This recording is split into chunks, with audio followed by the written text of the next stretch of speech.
Oh, he's just resting. Who's Sammy, you might be asking? He's just the son of a preacher who becomes the apple of a special someone's eye.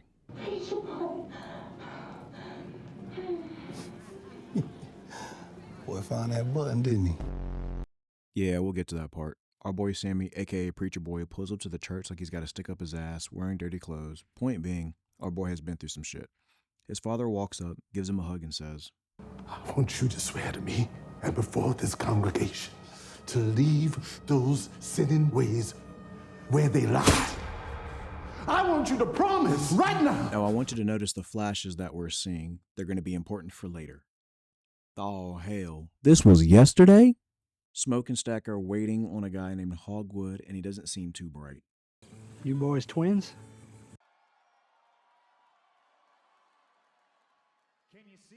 The brothers are wanting to buy the building and the property to turn it into a juke joint, but apparently Hogwood doesn't know who these two are. Ain't no boys here. I just grown men. With grown men money and grown men bullets. I'm sorry, but the fact that it took him that long to realize that he may not make it out alive and then lied about being in the KKK is insane. Like, bruh, you're in the Deep South and Jim Crow era. You don't have to lie. This person doesn't know what the hell he's doing. He sells it to them, and we get a cut back to Sammy after he's been picking cotton to see his dad at the church. Day's never finished. Master got me working. His father promptly tells him that he wants Sammy at tomorrow's service. Sammy grabs his guitar, and Jedediah says, Son, you keep dancing with the devil. One day it's going to follow you home. Now I want you to remember this part because it's going to be important for later, but we'll get to that when we get to it. The Smokestack brothers pick him up. Hey, little cousin, come on out. And they tell him about Chicago. So, boy, you can't be believing anything that you hear. Chicago ain't shit but Mississippi with tall buildings instead of plantation.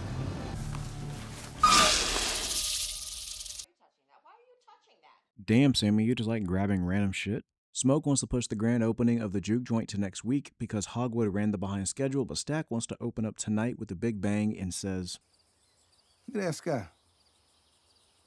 That's a mighty fine day to be free, ain't it? To cover more ground, Sammy goes with Stack and Smoke heads into town with the truck. Smoke tells Baby Girl to watch the truck and says that he'll pay her by the minute to let him know if anyone touches it. I really like this scene even though it's small because we immediately see what he's talking about, which is rare in a movie. Smoke sees one of his old buddies, Bo Chow, but is interrupted when he hears the horn. Gotta handle that business. You watching that? Fuck you going, nigga. Bet this bull to beat you there. After handling those suckers, Smoke goes back to Bo, tells him about the grand opening, and calls his wife over so she can make him a sign. Meanwhile, with Stack and Sammy, Lick that. Not too hard, not too soft either. yeah, Stack putting him on game is crazy. Sammy plays the guitar for him and he realizes that, We gonna make some money. We gonna make some money. they head to the train station to recruit Delta Slim, a long-standing blues player in the community, hoping to get him to play at the juke joint tonight. Slim isn't down with it. That is until Stack pulls out a cold Irish beer. Ooh.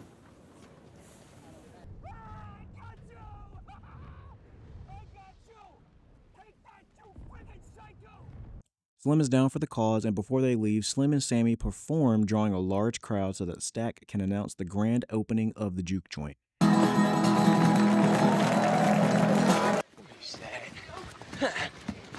Boy, I know she didn't. I'm married, by the way. Happily. Careful, boy. Married woman? In the span of 5 minutes, we've seen 2 of the 7 deadly sins on full display. By the way, I'll be making video essays on all the things in sinners to break down, so if you want to see those, make sure you're subscribed, and if you want early access to these videos, become a member on Buy Me a Coffee. Turns out Stack was getting down and dirty with a white girl back in the day. Hey, where are the white women at? And left her high and dry for Chicago. I heard you loud and clear, but then you stuck your tongue in my coos and fucked me so hard I figured you changed your mind. Keep your voice down. Ryan Coogler was horny, but then again his wife was pregnant, so. Stack gets Sammy and Slim for one more stop before the juke joint, and on the way they run into some prisoners and Slim tells a story. And a lynching right there in the railroad station. You know they cut off his manhood. This is easily the top 3 for best scenes from this film because of how Slim told the story, and they didn't use flashbacks or visuals. They also only used audio to give us a description and retell the story. They stop in the fields to recruit Cornbread, who says no. It's my wife right here now. I'm gonna need you to show some respect. Yeah, well, fuck your wife, too. Oh, shit! Oh, Come on now. I don't want no trouble. Hey. Well, how much money are you talking about paying him? Oh, that's a good woman. Meanwhile, Smoke stops by a house to lay down some flowers for the child that he lost and to visit his wife, Annie. They catch up, discuss power, and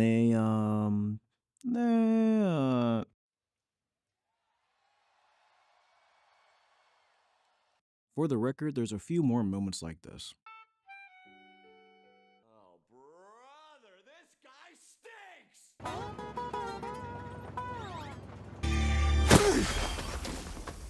Well, damn, we're introduced to the guy who falls from the sky, at least from our angle, burning and asks for safe haven. Back up. He offers some gold for safe haven, and what do you know? The Choctaw are after him.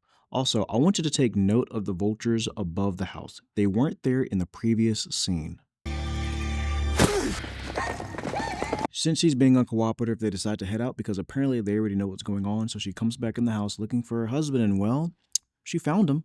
Oh, he's just resting. Are you sure? Don't cry.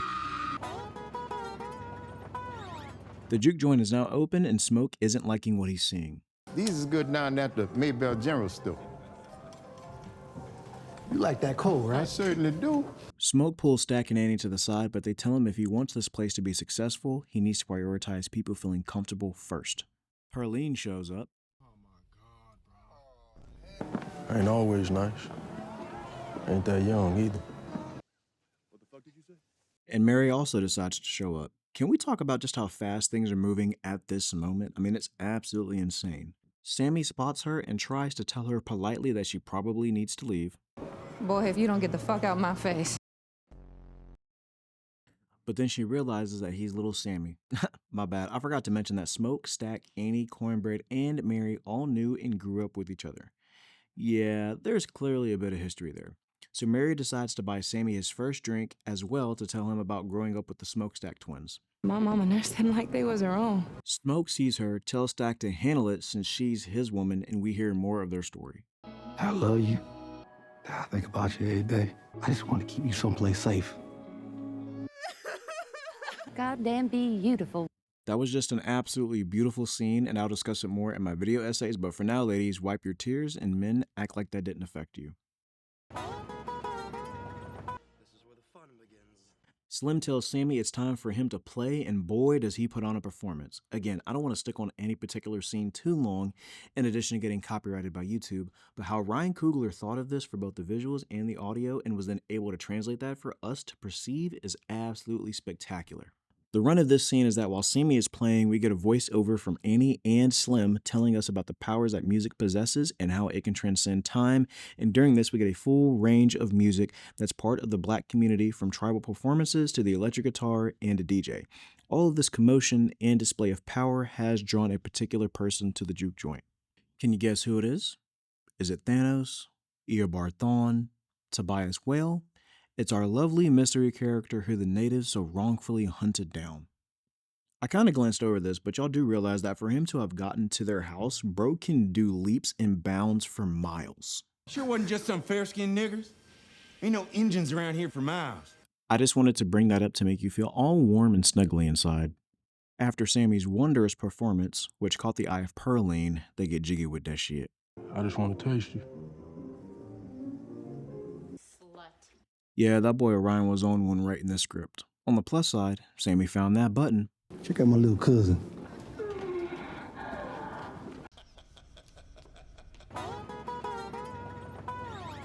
While they were getting busy, our mystery man approaches the door and Cornbread tells the other guy to get the brothers. Oh, this is gonna be great. Oh, we heard tale of a party.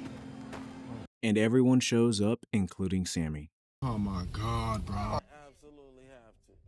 We finally find out that his name is Remick, and Smoke asks if he's clan. Sir, Well, no, we believe in equality. Damn, my bad, Remick. Didn't realize that offended you. Remick decides to give them a performance in the hopes of being let in the juke joint. When I pick poor Robin clean, poor Robin clean. Out of all the songs you could have sang, Remick, we'll get to that in the deep dive video.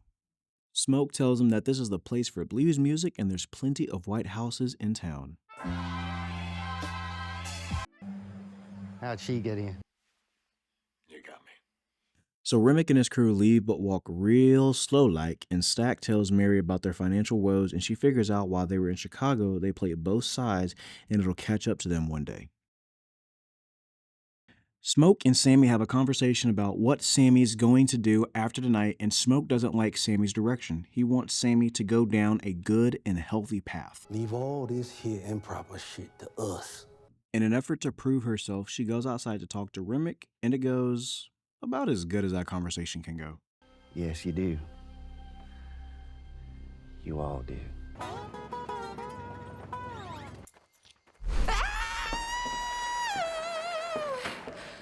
Mary comes back and shows Stack the money she got. I'm suspicious. Go out there and tell him to do something.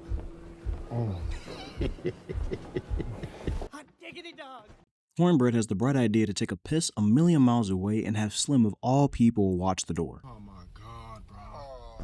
Smoke handles some business, and Stack is... Yeah, he in the back. In the back there. Go ahead, you can go. Go ahead.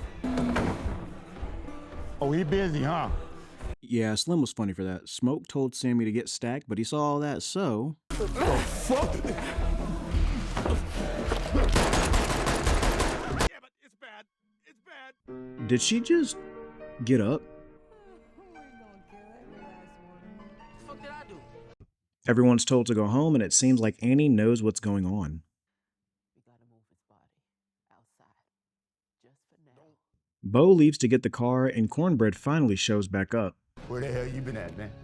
Let me on in now. Why you need him to do that?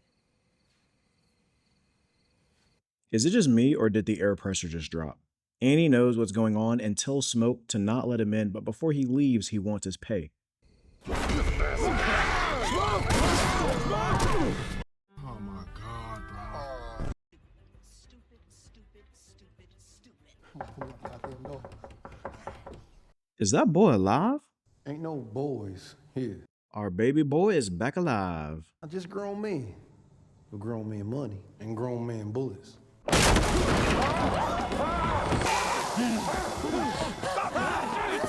These ain't Haints, they vampires. So she gets them ready for the battle ahead, and Sammy feels bad because he thinks that he's the reason why they are there. It's because of me. My daddy told me.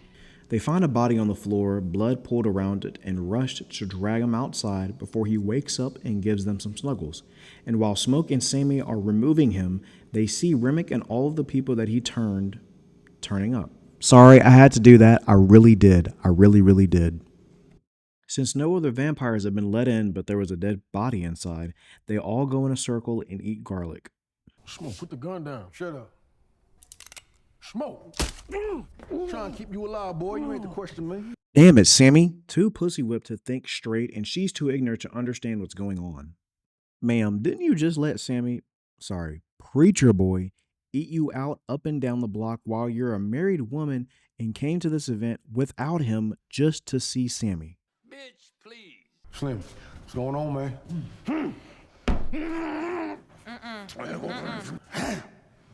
I'm fine. See? At least Slim always keeps you on your toes. So now the question is, was that blood?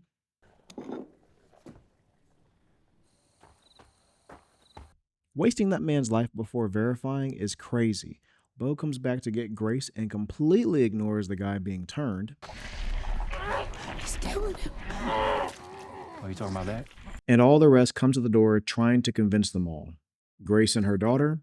Even during this shit, Ryan is freaked out. Like, dog, why are you acting like you're Matt Reeves during this, being away from everyone? Sammy and the fact that he's the one that will allow Remick to see his people again. Smoke and the fact that he'll never have enough protection or freedom to do what he truly wants, and that the two white people that he killed initially were related to Hogwood, who's in the KKK and plans to stop by in the morning to eradicate them all.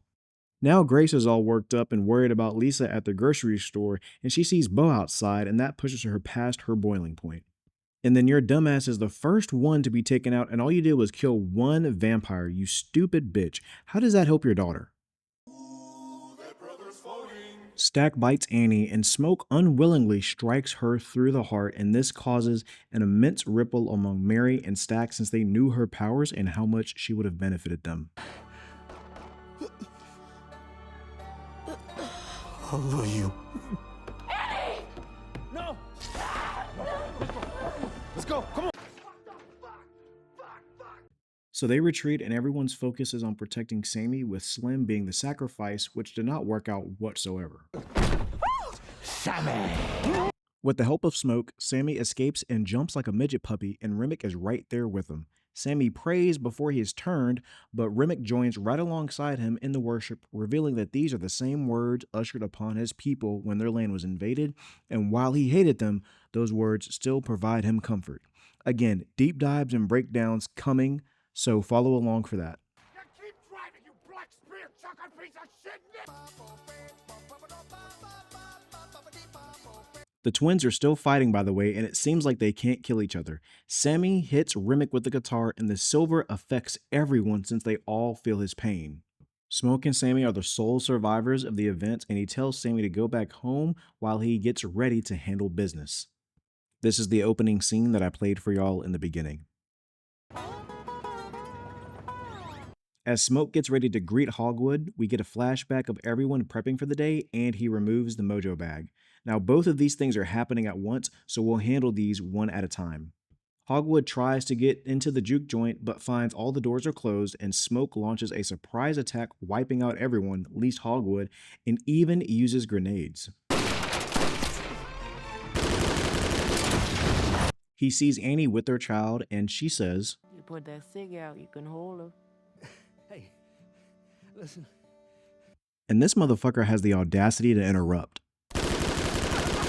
You got what you deserved.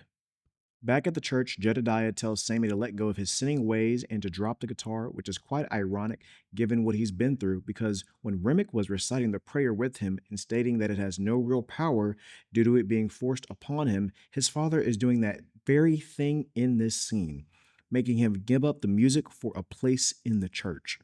After all of that, Sammy can't let it go, so he drives away from home, and we see him in 1992 as a successful musician in Chicago, and guess who decides to stop by?